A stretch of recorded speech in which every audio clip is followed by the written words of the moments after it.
பாகிஸ்தானுக்கும் இந்தியாவுக்கும் யுத்தம் பார்த்தீங்களா, இவங்க பதுங்கு குழி வெட்டி இறங்கி அதில் இருப்பாங்க.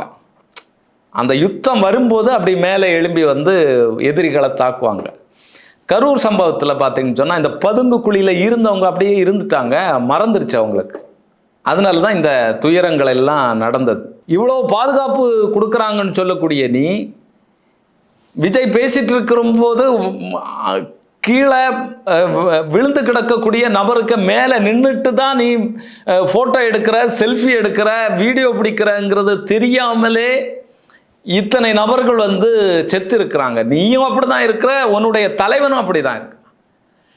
விஜயனுடைய வாகனத்துக்கு அருகிலே செத்து விழுறா, மயங்கி விழுறா. விஜய் பேசிட்டு இருக்கிறார். விஜய் சுயநினைவோட தான் பேசுறாரா, சுயநினைவோட தான் இந்த அரசியல் கட்சியை நடத்துறாரா, இல்லைன்னா அவர் ஒரு மாய உலகத்தில் இருக்கிறாரா அப்படிங்கிறதே நமக்கு மிகப்பெரிய கேள்வியாகும், சந்தேகமாக இருக்கு. இப்படிப்பட்ட கூட்டம் இருந்து அவரை துதிபாடி அவரை வந்து ஒரு கடவுள் ஸ்தானத்துக்கு கொண்டு நிறுத்தி இருக்கிறாங்க. அவருமே அப்படிதான் நினைச்சிருக்கிறார், தான் ஒரு கடவுள்.